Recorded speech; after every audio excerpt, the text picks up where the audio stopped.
Hey, welcome to the Drebin Stone Podcast, a podcast where two friends raise a glass and have a conversation. I'm Nick. I'm Kyle. Kyle. Hey, buddy. How are you? I'm all right. How are you? I'm doing really well. Awesome. Yeah, I'm here to go on this journey of liquid investigation with you and all of our friends on the Drebin Stone Podcast. Oh, man, you just made my nipples hard. I mean to say, I'm excited. Yeah, this is great. I'm happy to be here with you, buddy. Yeah, it threw me off. Sorry. Well, Sorry. I'm glad you're happy to be here. Came in hot. Clearly. And I hope everyone else is either, they're still listening. I hope they're ready for it. Yeah. I want to invite everyone. Yeah. Despite Kyle's Calm nipples. down. Take a deep breath. I got you. I want to invite everyone to grab a pour of something delicious and drink along with us, whether it be a glass of high-quality H2O, Right. maybe some orange juice, Sure. or if you have a bottle of what we're sipping on, Yeah. which you read the title of the episode, so you know it's Green River. Foolproof. Yeah. Yeah. If you have that, drink along with us. Yeah. Drink anything. Yeah. It's fine. Day old milk. Whatever you got. Whatever you want. Whatever you're into. Gross. Here we go. Why is it chunky? Yeah. Kyle and Nick talk about chunky bits. I got chunky bits. Chunky milk. Mm. Oh, God. All right. Well, fine. All right. Enough of that. Let's get to the whiskey for the week, Kyle. What is it? Yeah, it's the Green River Foolproof. We already said it. Yeah, this is a new release. Ooh, really? Just came out like a month ago. You know how many bottles of Green River I've ever had? How many? 0. Yeah. This is my first also. Are they a relatively new distillery? I think it's one of those deals of it's a revival Oh, kind of a thing. Like okay. they're an old name and they're just coming back into the glory of whiskey. Interesting. Can I tell you that I half expected it to say Green River Distilling Company, Lawrenceburg, Indiana. Is that what it says? No, it doesn't. It Oh, actually- that's what you that's what I thought it was expected. going to say. I got you. Yeah, no, it's Owensboro, Kentucky. Yeah. Yeah, interesting. The pride of Owensboro, Kentucky. Oh, yeah. Well, Yeah. You know, they don't have a lot to sound, but Sorry, they take what they can get. This is a weird bottle. Yeah, I've definitely never held unique. Yeah, one in my hand. it's a weird shape. It's like a horseshoe. Yeah. I mean, obviously they got the horseshoe everywhere on this thing. Yeah. Did you see the coin I got you What? in that sack? Oh, yeah, In yeah, that yeah. sack? Sack. Yeah, I mean, that's definitely their That's branding their thing. Yeah, the Green River. But they made the bottle into a horseshoe. Yeah, Yeah, horseshoe okay. shaped. Yeah. Oh, there's a horseshoe on the bottom. How about that? Yeah, you can stamp a horseshoe if you want. Boop into a friend's head. In the mud. Oh. Oh yeah. Sure. In the mud. Friend's forehead. Same thing. Yeah. All right, I'm gonna hand you the bottle so you can open it. All right, here we go. Nice. That really was a satisfying It was. cork pop. It was. Not that I didn't like our cork pop from last week, but it was non-existent. Yeah, it was silent. It was. Yeah. Why, thank you, sir. All right, so no information on Green River from you. Certainly nothing from experience. I know nothing. Nothing. Never had anything by him. Green River is the whiskey without regrets, made on the same hallowed grounds as it was in 1885. J.W. McCullough. Huh. Why does that sound familiar? I don't know. It does sound familiar, though. McCullough founded Green River Distillery, becoming the 10th oldest distillery licensed in Kentucky. I can tell you that just by looking at the bottle. Does it say that? No, but I know what those letters mean on the front. It says DSPKY10. That's the distillery number. Yeah. I think, if I'm not mistaken, Heaven Hill actually has DSPKY1. Makes sense. 1901, Green River whiskey wins numerous international awards. 1907, creating a legacy. 1913, high-quality medicinal whiskey for medicinal purposes only. 1915, the whiskey without regrets. No regrets. Widely advertised as the whiskey without a headache for its premium quality. Oh, okay. 1955, end of an era. Green River Bourbon eventually stops distribution. What year was that? That was 1955. So I mean, they made Wow. it through Prohibition. That's Yeah. cool. Why'd you guys Just stop? whiskey went out of fashion, I man. guess. 1956 to 93 goes dark. The distillery changes hands several times and is eventually abandoned. 2014, like the legend of the Phoenix. It rises from the ashes. The distillery begins reconstruction, preserving as much of the original facility as possible. 2016, and we're back. Oh, wow. Okay, so it's older than I thought. 2022, in the bottle and on the shelves. Green River Distilling Company releases Green River Bourbon to the world once again. So they started production back in 2016, didn't hit the shelves until 2022. I love that. Yeah, I love. Yeah, they took the time. Yeah, they took the time. You know? Exactly. Took the hard knocks. Not that there's anything with going the MGP route, because that produces fantastic results too.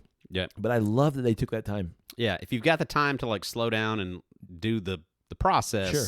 I think there's rewards to be had. Oh, definitely. For sure. And it's possible, and I don't know this for sure, but it's possible that they were, releasing small batches or releasing things distillery. I don't know that. But if they started in 2016, maybe they were up and running, or maybe it just took them a minute to get up and running. Right.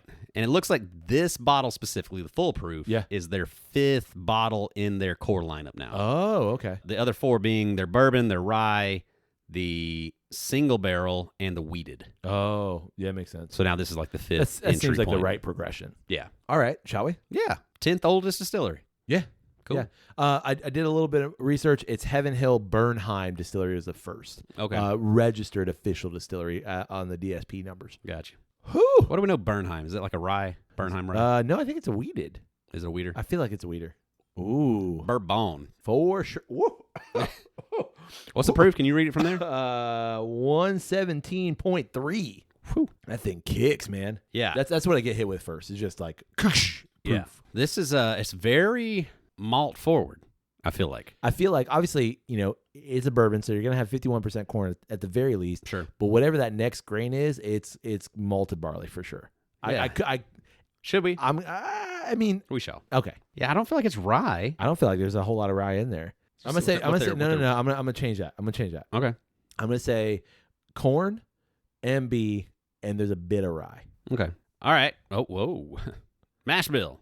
Hit me. This is just I would assume which is the same thing, just their bourbon mash bill. Okay. 70% corn. Oh. 21% winter rye. No shit. 9% MB. Interesting. So yeah, no rye at all. So yeah, we were right on the rye. Ain't no rye in there. Yeah, there is. There's winter rye. But yeah, winter rye. I don't know what that means. That's rye. Is it rye in the winter? Yeah. Like, what are you talking about? Wow. But no rye. Sure. Wow. That threw me, man. Because I get just malted grain on the front. Yeah, it makes me wonder. Like, I'd love to be able to have like a handful. Yeah. What is that? Here's some malted, or not malted, but some just seeded rye. Yeah. And here's some winter rye. Yeah. What's the difference in? But you know what? Because it's so high of corn, maybe that's what's throwing us off here. 70-something%, like that's good. Yeah, that's high corn. Wow. I'm getting a subtle pepper note back in. I would say classic bourbon. Yeah. And then I agree with you. There's a peppery, almost like a Szechuan peppercorn, like effervescent, almost like a menthol-y kind of thing. Caramel. A lot of caramel on the A lot of caramel and oaky barrel on the back end. Yep. But it's like tucked away back there. It's like, oh, here I am. Yep. I think that was what making me think maybe wheat. The barrel? Was that kind of barrel note? Like that Honey Nut Cheerio Toasted note? oat. Yeah. All right. Shall we? Yeah. Did we say color? It's brown. Good.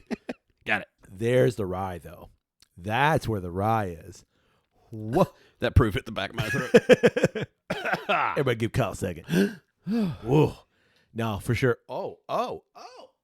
I just did the sabloosh in my tummy. Wow. Yeah, no, that's where the rye is. If I didn't know the mash bill, I would be like, nope. That's you would have thought it there. Oh, yeah. That's where I get the rye. Mm.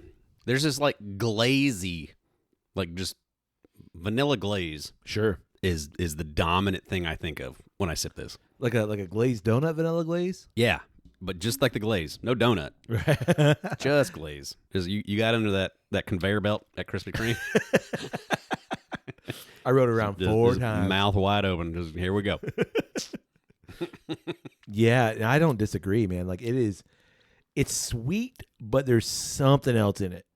It's not just like sugary, syrupy sweet. It's like that vanilla note really takes over, I think. Yeah. But man, I'm just getting this, like, I'm getting that and then rye. Really? Oh yeah. It's not screaming rye to me. It's just I'm so surprised. sweet, No. and I'm just thinking sweet bourbon. I'm really surprised in that. Yeah. Like, again, I know that I knew it was rye Like going Jewish into it. rye, like rye, like rye. piggyback rye. Like piggyback rye. No like shit. I'm saying like I don't not get that at all. not cinnamon rye, but like piney, like really bright rye. Right. Wow. And it's fantastic because for me, it's what you said, really sweet, and then here you are, here's your rye. It's like flamboyant rye. Rye.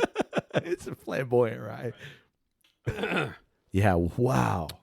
Woo. And then it's like supported, cradled, nestled against or by that proof. That proof is perfect. That proof is like a pillow. It really is. Of just everything is like set in it's like this gigantic, huge pillow, and everything. All these other notes are It's just a bean bag. Gonna sit you right there. A bean bag chair. That's what it is. Like an oversized bean bag chair. Yeah, it's fun. I didn't know what to expect going into it, but I didn't expect that. I would dare say unique in a way. I don't feel like it's generic. I think what it is like when, especially in the world of bourbon, that when you get something new, it's almost like got to make a name for itself. Mm-hmm.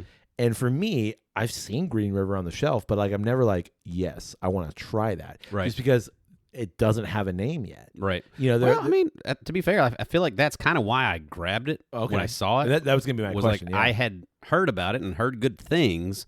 And so when I saw it was full proof, I was like, oh, okay. I've heard enough. And I recognized the name Green River at this point.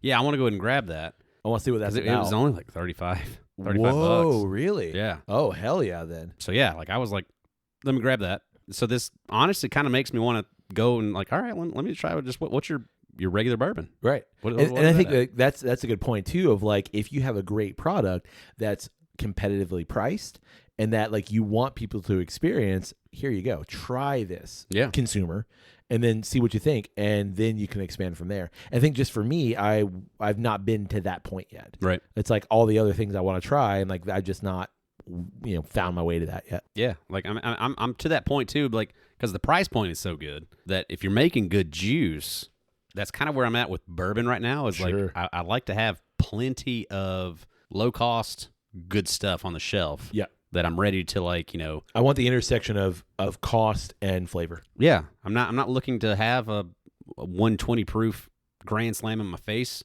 tonight. Right. I'm just looking for something that I can and I don't want relax a $300 with. bottle. Yeah. And that's kind of like where I'm at right now, trying to find those kind of special, unique bottles. For sure. Yeah.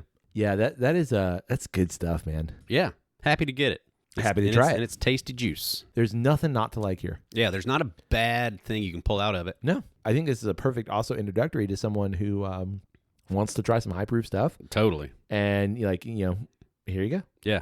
Yeah, there's really no bitter. It's just sweet bourbon goodness. Yeah, agreed. Tasty stuff. Well, before we get into our conversation this week, I think we should ask everyone to do us a favor. What's that? To support Drep and Stone. Oh, okay, yeah. Yeah, it's super easy to do. They can do so in a couple of different ways. How's that? The first way, and probably like the most effective way, is to tell someone about Drep and Stone. Yeah. I know that you listen to great podcasts. I like great podcasts. Have you heard about Drep and Stone? Or hey, you like funny whiskey content? Go check out Drep and Stone's Instagram. Yeah. Like social media is popping right now. Yeah. It's good stuff. You can support that way. Or if you want to support financially, which just helps keep everything running smoothly, you can do so through our Patreon page. It's patreon.com/DrepandStone. Yeah. A couple options there. Real simple stuff. Mail us some cash. Yeah. We can do that too. We do that too. Yeah. Get in touch with us via social media. You can mail us some cash and we'll mail you back a couple stickers. There you go. And some, feet pics. Ooh. I got big toes. You know what I'm saying? 2 of them. You got 2? Yeah. You only have Still 2. got both. You only have 2 toes. Still got both of them. Yeah, still you've got 2 of your toes left. That's 2 big ones. Well, The rest of them are. I can see it. Kind of. Anyway, Ineffective. they're just not as impressive. Okay. Can't call them big toes. They just toes. Okay. Well, on that note, if you want to see Kyle's toes, email us. Thought you were ending it. Well, on that note, if you want to see Kyle's toes, just mail us some cash, and we'll send you some Kyle toe pics. throw them up on the Patreon. Sure. So Kyle, I was reading recently, in terms of when this episode comes out, it's been a couple weeks ago, that the final Kmart store is closing. Did you hear about this? No kidding. I haven't. Yeah, the final Kmart store. So I did a little bit of research, and I have a couple questions to ask you. Okay. Kmart filed for bankruptcy long time ago. In the early 2000s. Yeah. I think like 2000. Yeah, maybe like 3, I think. Yeah, I was going to say 2004, yeah. 2003, yeah, somewhere in there. Kmart initially filed Chapter 11 bankruptcy in 2002. Whew. Yeah, it became the world's largest retailer to do so, or I guess the U.S. largest retailer to do so. Right. And then they filed bankruptcy again as part of Sears, because I think Sears somehow bought Kmart. Yeah, in 2018. Gotcha. But the last Kmart has or is closing, or maybe at this point has closed. Gotcha. Where in the country does the last Kmart exist? Probably Oklahoma. Okay. I'm not telling you one way or another, but why do you say Oklahoma? I just gotta think it's somewhere like, out there in that land of flatness. Oaks. And it's Kmart. Okay. You know what I'm saying? I see. H-O. Well, they like blue lights in L-A-H-O-M. They like blue lights out there. Yeah. What did you say? Okay. L-A-H-O-M-A. Oh. Oklahoma. Right. I said something likewise. Like, my wife actually told this to me first, and I was like, oh, yeah, clearly, like, the last Kmart, it's in one of two places. It's either in, like, Mississippi. Or Lakeland. No. I was like, it's in the South somewhere. Right. It's in Mississippi. Definitely in the South, yeah. Yeah. Or it's in, like, Iowa. Oklahoma makes sense, too. Yeah. Iowa, I'm just Oklahoma, thinking somewhere in that Nebraska. like heartland. Yeah. They're all the same state. Missouri. Really. Sure. Somewhere in there. Yeah. Iowa, Oklahoma, Missouri. Where is it? All right. The last Kmart. Yeah. New York City. Pretty damn close. Manhattan. Bridgehampton, New York. It's in the Hamptons. Yeah. Like, it's in Bridgehampton, New York. Interesting. So I did a little bit of research, as I do. I'm like, why there? Yeah, why here? Why are they holding on and I to couldn't really come down to like a good answer of like why this Kmart. Mm-hmm. But I did stumble upon a lot of like save the Kmart kind of things. Right. And it got me thinking about that kind of idea. Because here lately in our area, I don't know if you know this, but there are a fair number of like local restaurants closing. Sure. There are, and I'm sure this is happening in pockets all over the U.S., but we are collectively, as the United States, are very quickly and or slowly, depending on how you look at this, we're losing multiple restaurant chains as well. Like a restaurant chain that was started. You're really getting choked up about it. Yeah, I am. It's hurting. A restaurant chain that was actually started here in our home county, Red Lobster, is basically going under as well. Right. If you go out to a lot of kind of chain restaurants, you'll see a lot of this happening too. So it's both on a local level and a chain level of like restaurants are closing. Right. And I've seen a lot of this like save the blah, blah, blah. And it got me thinking of like, first of all, why?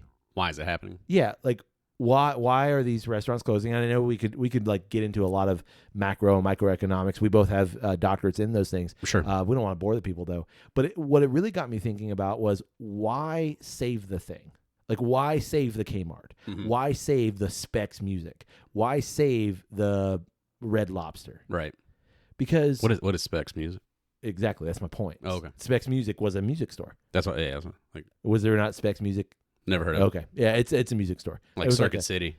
Sears. No, I mean, more like an FYE. Because like Sears bought Kmart. Yeah, and then both Sears went out. Sears went under. Yeah. Bummer. No, Specs was more like a Sam Goody or an FYE or Radio Shack. No, Best more like Buy? a CD store, which Just tells you everything you need to know.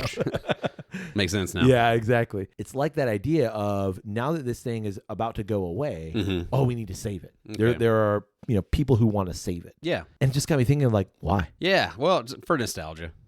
I think like it kind of reminds me, like I remember hearing about the last Chuck E. Cheese that will have the animatronic show of the thing. Like there's one location in California. Oh, I was gonna say Alabama.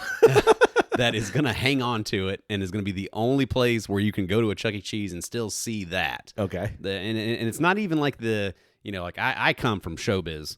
Oh yeah, you do. Personally. Yeah. Showbiz Pizza was where I was, not I'm from Showbiz. No, Showbiz Pizza, which was like a precursor, and I think was eventually purchased by Chuck E. Cheese. It was, yeah. So they became this like joined thing. Yeah. But then like just like the animatronic, Five Nights at Freddy's nightmare. Clunky. That is exactly this stuff. There will be one location in California that will continue to have it, but then all of the locations are getting rid of it. Right. I don't know what they're going to, but I don't know. Who cares? Like I just. Well, it's because you go to a Chuck E. Cheese for the screens, high quality pizza. Yeah. You just need a party room. Exactly. We don't really care that there's animatronics anymore. Right. Until like the Boston Dynamics dog comes out to serve you your pizza. No! Oh my God. It's gonna happen. Yeah, for sure. But yeah, no, it's just that kind of a thing where I think it's something that you connect to, that you remember being semi-relevant at some point in time, and you feel this connection to it, and so to see it go away is disappointing. Yeah, you're right, but it's like, why though? Like clearly no one was shopping at Kmart. Sure. Like why are we trying to save that thing? It's no different from any, we live in Central Florida. Sure. Theme park capital of the world. Anytime an attraction is been given the axe, we're either going to change it to something different, or we're just getting rid of that attraction, right, and going to put something else in its place. There becomes this huge fervor push. Yeah, like, oh man, well I've got to go. Like, why are they getting rid of that? That's one of my favorite things. Well, then you're in the minority, and there's just not enough people like you that enjoy that thing, so they're going to get rid of it. And then everyone comes out of the woodwork to like, yeah, let's do the thing. Yeah, one last time before it goes away. You didn't like it before. Yeah. Today it's going to have a hour-long line, right, but every other day for the past year it's had no line. Right. Well, it's like, I don't know if you've been to Universal recently, but like E.T. Yeah. Like, if they ever decide E.T.'s going, people are going to like lose their mind. Yeah, that's an original thing. Yeah, how dare you? Why would you get rid of that? You could go, I'm sure you can go to Universal every day and like, ain't no line for that. Like you can literally walk on a ride E.T. as many times as you want. Yeah. Like recently it makes me think of the Great Movie Ride. Sure. When they changed that, like I still see people wearing the shirts of I was there the last day, like the end of an era kind of a thing. Right. And it is, I think it's just that connection to something that at one point in time was very either important or just relevant. And now that thing has gone, and that makes me sad.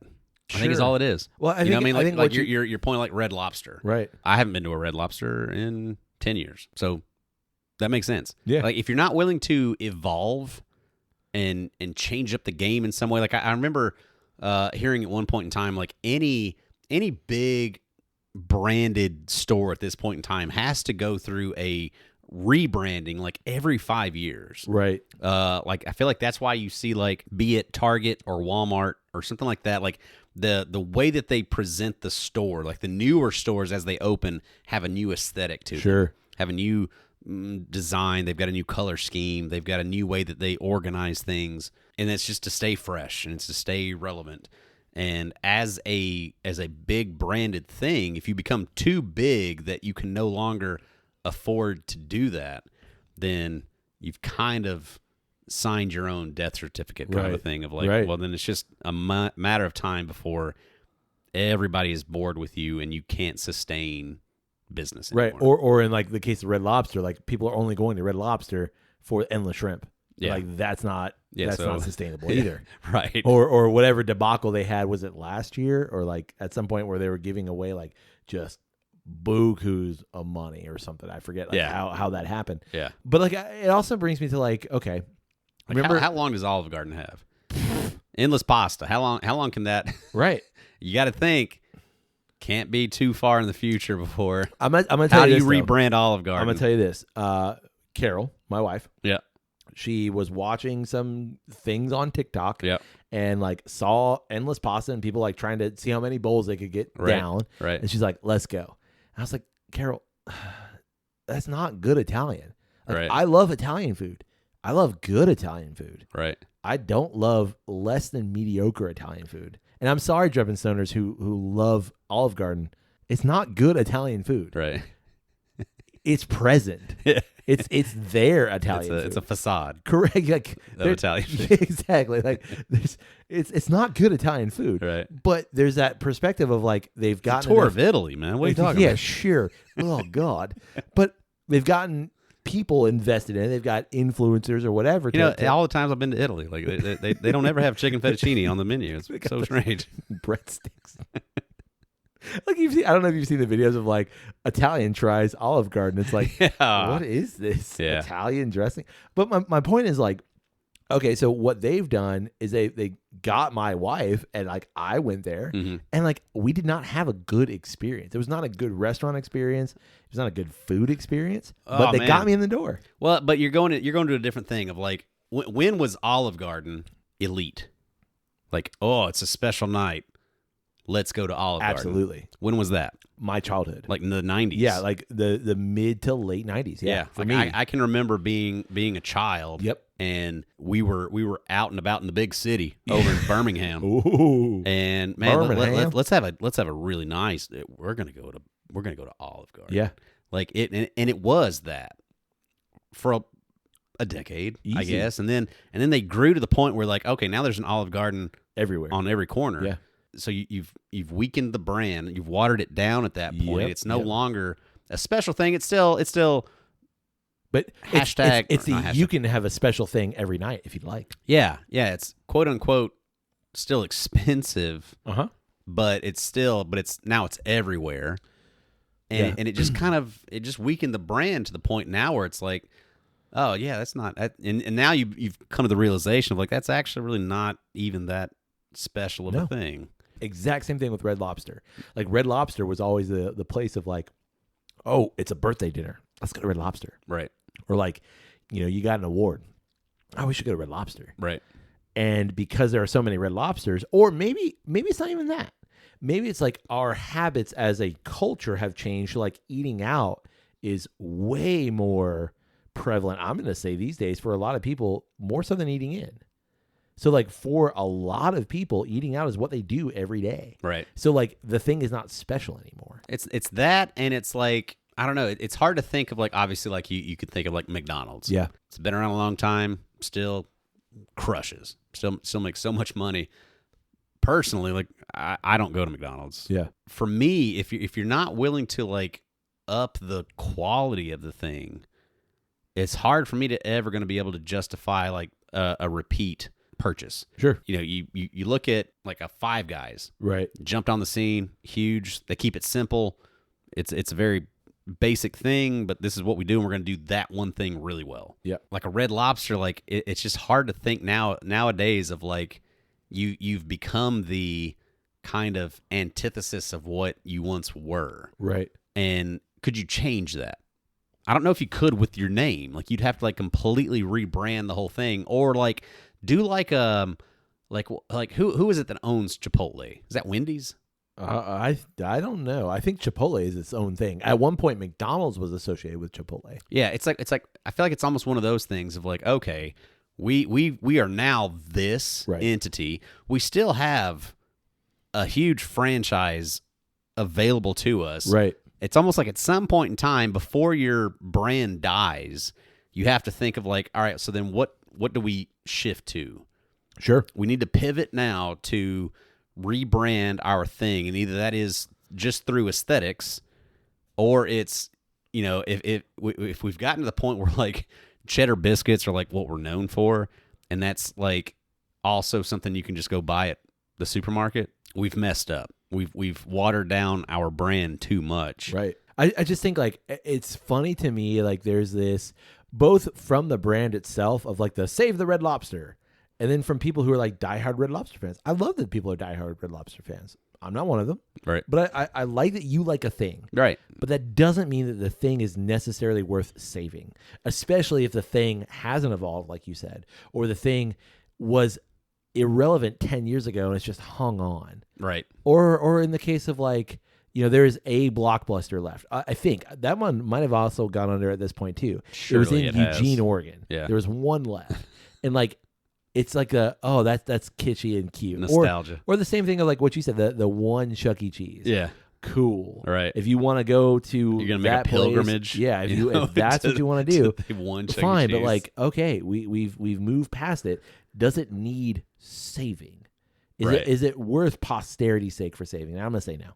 Oh no, 100 times no. Like I mean, we live in a capitalist society. That's where I was going too. If you've been marked as not necessary, then unfortunately, it's time. You just kind of have to accept it.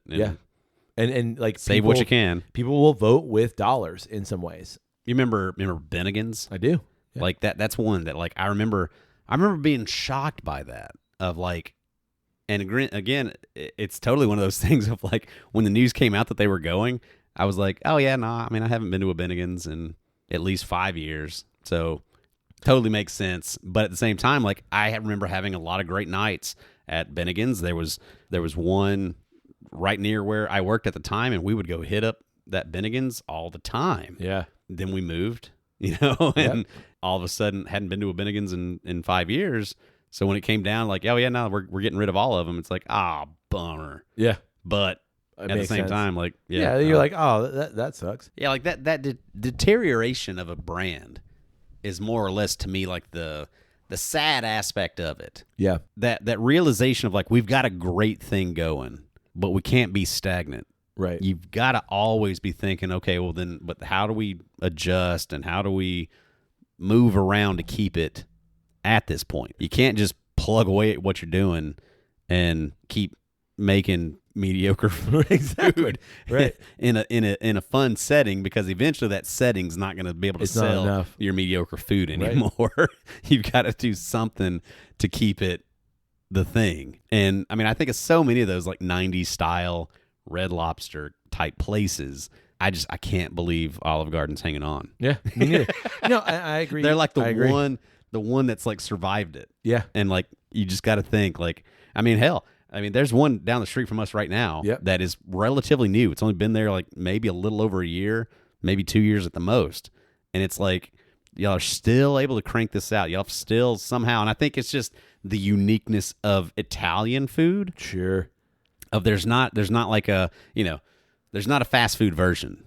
Nah, well, there was Fazoli's. Yeah. And there's still a few of those. Like, yeah, that's kind of one of the ones that's like, y'all exists. Rose so fast. Yeah. And could not sustain that amount of business. Yeah. And so, but like, yeah, there's like, whenever we go to my mother's house, it's a 12-hour drive from here.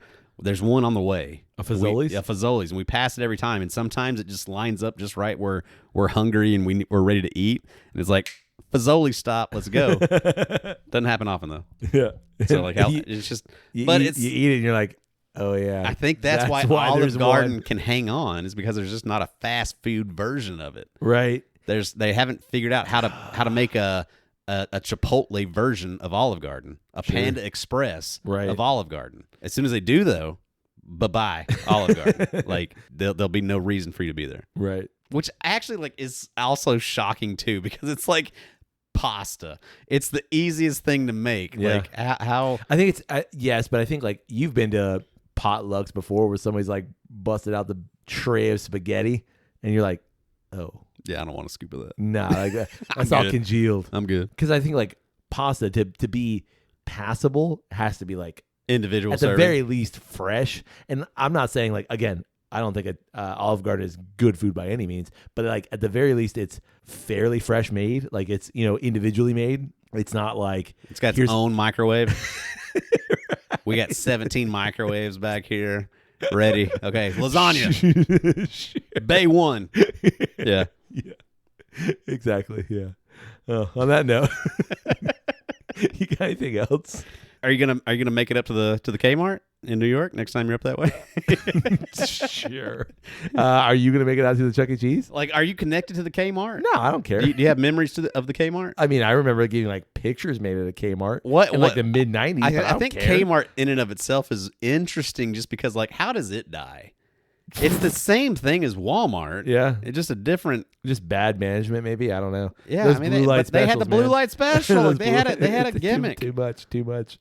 It just seems strange because, it is... What lives and what dies. I mean, how do survival of the fittest in some ways. Walmart's got the monopoly, I guess, of just Because like there really isn't like you think of that style of store like Target, sort of similar, yeah. Sort of, but it's a little bit, it's the Target boutique, I mean, it's a little bit north of it. Somehow they've elevated themselves slightly. I think Kmart was trying to lowball, and maybe just Walmart beat them down there. Like, yeah, maybe there's a brand from back home. I don't know if you've ever heard of the Rural King. Oh yeah, there's a Rural King in Lake Wales. There you go. Yeah, you ever been? I have. Do they do popcorn? I don't know. You just threw me. Maybe from my stomping ground. They do popcorn. Oh, and the only time I've ever been into that store was to get free popcorn.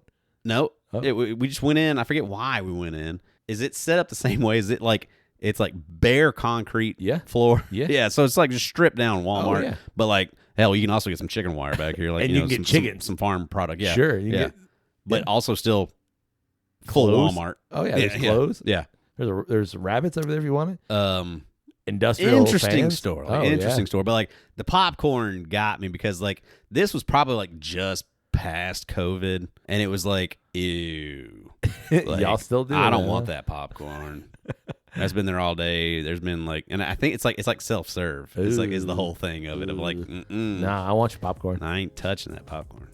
On that note, you got anything else? Nah, my glass is empty. Mine too. Sadly. Well, let's end this and then we can pour some more. Okay. Speaking about pouring some more, like we said at the top of the episode, support Dripping Stone. That's it. Yeah. Like we said in the middle of the episode, support Dripping Stone. Yeah. Give us a virtual high five. Yeah. You can pour yourself a glass of something delicious and then rate Dripping Stone wherever it is you find great podcasts like this one. It's an easy call. It really is. Yeah. We'd also love to know, what do you think about the Green River Foolproof Kentucky Straight Bourbon Whiskey? Yeah. And if you've had anything else from Green River, let us know, because might need to go pick up a bottle of that too. Indeed. We'd also love to know, what is a store or like an institution in your town that has kicked the bucket real quick, or like you see this is going south very fast. Limited special. Yeah. Limited time offering. Yeah.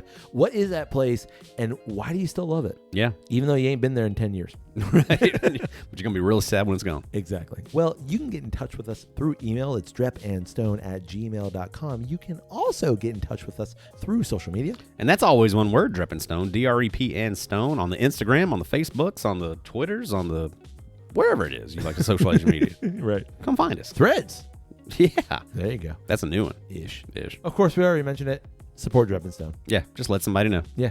Hey, buddy. Hey, buddy. May a glass overflow. And your ass never show. Cheers, buddy. Cheers.